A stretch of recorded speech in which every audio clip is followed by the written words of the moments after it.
3 లక్షల టన్నులతో old balance ఉంది.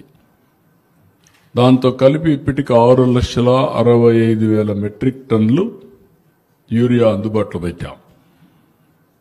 గత సీజన్తో పోల్చుకుంటే ఈరోజు ఈనాటికి 97,000 మెట్రిక్ టన్నులు యూరియా అధికంగా సరఫరా చేశాం.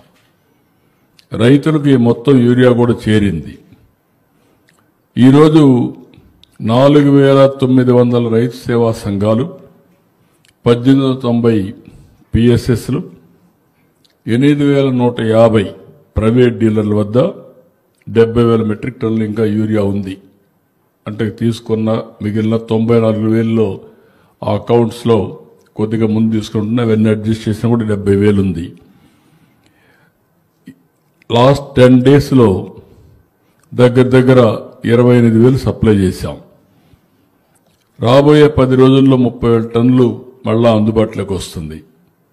కేంద్రం నిన్నే 53,000 మెట్రిక్ టన్నులు కేటాయించారు. సెప్టెంబర్ 12 నుంచి 30 వరకు 1 లక్ష వస్తుంది. మొత్తం కలిస్తే 2,71,000 మెట్రిక్ టన్నులు అందుబాటులోకి వస్తుంది.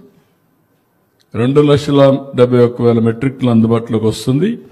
ఎవ్వరు కూడా దీనికి ఆందోళన చెందక్కర్లేదు. రబీకి కూడా 9,38,000 మెట్రిక్ టన్నులు అలాట్మెంట్ కూడా వచ్చింది. కాబట్టి ఎక్కడ కూడా పానిక్ రియాక్షన్ అవసరం లేదు. కావాలని కొంతమంది రెచ్చగొడితే ఎవ్వరు కూడా సంవేదన పాటించండి. వాళ్ళ కార్యకర్తలు వస్తే ఎట్లా హ్యాండిల్ చేయాలో చేస్తాం. రైతుల ముసుగులో వైఎస్ఆర్ కాంగ్రెస్ పార్టీ కార్యకర్తలు వచ్చి రాజకీయం చేయాలంటే మాత్రం కబద్దార్ జాగ్రత్తగా ఉండండి. మర్యాదగా చెప్తున్నా. మీరేమనుకుంటారంటే మీరు నేరాలు ఘోరాలు చేసి యువతులపైన వేసి తప్పించుకోవాలని ప్రయత్నం చేస్తున్నారు. ఎంత నీచంగా ఉన్నారంటే వాళ్ళని చూస్తే వీళ్ళు మనుషుల పశువుల మనం చెప్పలేని పరిస్థితి. కుప్పంలో మొన్నే నేను ఇనాగ్రేట్ చేశాను. నేను అక్కడి నుంచి రాకమునిపే నేను వెళ్ళిపోతాను, నీళ్లు రావు అని మాట్లాడే పరిస్థితి వచ్చారు.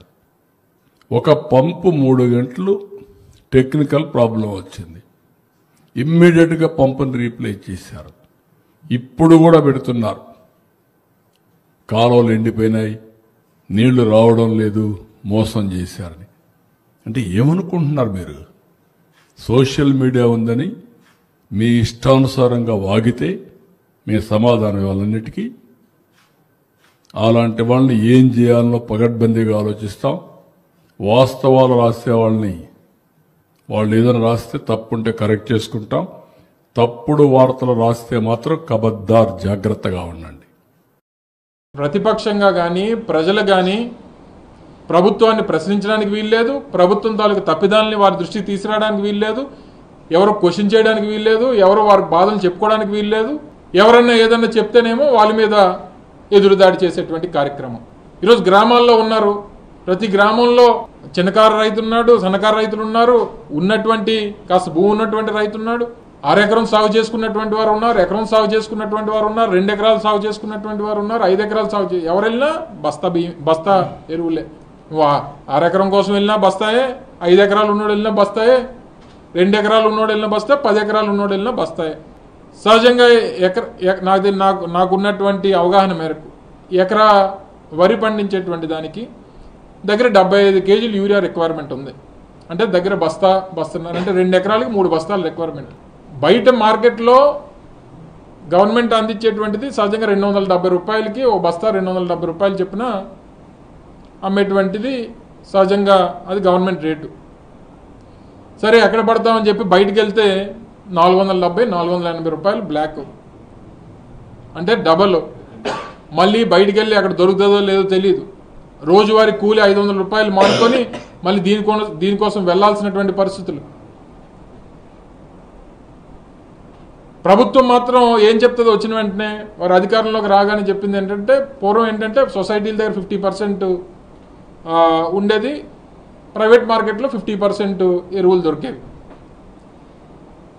దాన్ని ఏమన్నా మేము 70% సొసైటీలకు అందుబాటులో తీసుకొస్తామని చెప్పారు. 30% మాత్రమే ప్రైవేట్ మార్కెట్లో ఉంటుంది. 70% ఎరువులు సొసైటీల కింద తీసుకొస్తామని చెప్పారు. కనీసం 30% తేలా, కనీసం 30% ఎరువులు లేవు ఈరోజు ప్రభుత్వం దగ్గర, సొసైటీల దగ్గర. ఎప్పుడైతే ఈ మధ్యకాలంలో సొసైటీలన్నీ కూడా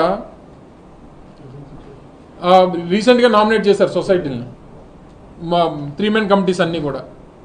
అంటే మరి వీళ్ళేమన్నా ఈ బ్లాక్ మార్కెట్లో అమ్మేసుకుంటున్నారా? ఇప్పుడు జస్ట్ ఇది లైవ్, ఇది ఇప్పుడు లైవ్, ఇప్పుడు జస్ట్ మన పార్టీ లీడర్స్ ఎవరు వెళ్ళి ఇప్పుడే జస్ట్ ఇది అన్నపూర్ణ బ్యాంక్ దగ్గర ఉన్నటువంటి పొజిషన్. ఇది ఎంతమంది ఉన్నారు దగ్గర? 200-300 మంది లైన్లో ఉంటే 93 బ్యాగులే ఉన్నాయి. 93 మందికి మాత్రమే ఇది అందుబాటులోకి వస్తుంది. వచ్చిన వాళ్ళు కూడా ఒక బ్యాగే, 2 ఎకరాల కోసం వచ్చినా, 3 ఎకరాల కోసం వచ్చినా, 5 ఎకరాల కోసం వచ్చినా మనిషికి ఒక బ్యాగ్ ఇస్తాం. 93 మంది, 93 తర్వాత ఎవడింటికి వాడు వెళ్ళిపోవాలి. అంటే మళ్ళీ ఈరోజు వాడు కూలి పని పోయినట్టే, వాడు కూలిపోయినట్టే, వాడి సమయం పోయినట్టే. ఇది ప్రభుత్వం తాలూకు చిత్తశుద్ధి. ఉదయం మళ్ళీ నేను రాత్రి వచ్చినటువంటి ఈ ఇన్ఫర్మేషన్తో ఉదయం ఆర్డీఓ కూడా వెళ్ళారట అక్కడికి. ఆర్డీఓ మాత్రం వెళ్ళి ఏం చేస్తారు? పైనుంచి ప్రభుత్వం చిత్తశుద్ధి లేనప్పుడు కింద ఉన్నటువంటి వారు ఏం వ్యవహరిస్తారు వీళ్ళు?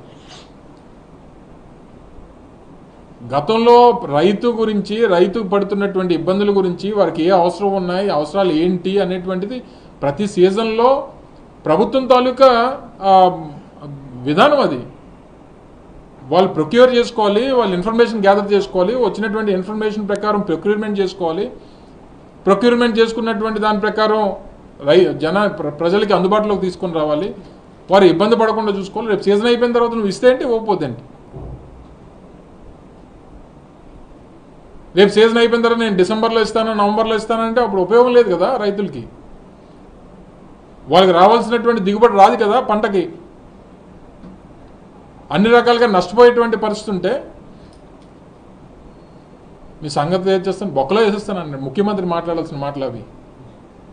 ఎవరిని బొక్కలో వేసేస్తావు నువ్వు? ఒక ముఖ్యమంత్రి స్థాయిలో నువ్వు మాట్లాడాల్సినటువంటి మాటలు అది. 70 సంవత్సరాల వయసు మళ్ళీ మీకు.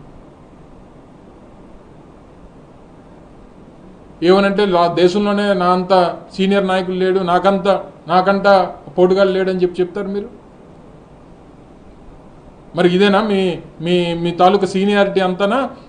ప్రతి సంవత్సరం కింద సంవత్సరం కూడా, ఎందుకంటే జస్ట్ అప్పుడే మేము దీపాం కాబట్టి ఆ రోజు ఈ కష్టం రాలేదు ప్రజలకి, రైతులకి. అప్పటికే మేము అన్నీ తెచ్చాము, పెట్టాము, ప్రొక్యూర్ చేసాం. ఆ జూన్ టైం కల్లా అందరికి అందుబాటులో తీసుకొచ్చాం కాబట్టి కింద సంవత్సరం రాలేదు ఇష్యూ. జూన్ 4 మేము అధికారం కోల్పోయాం. అప్పటికే సీజన్ స్టార్ట్ అయిపోయింది. అన్ని అందించేటువంటి కార్యక్రమం, అన్ని ప్రొక్యూర్మెంట్ చేసి పెట్టుకున్నాం కాబట్టి కింద సంవత్సరం చెప్పండి ఎవరన్నా.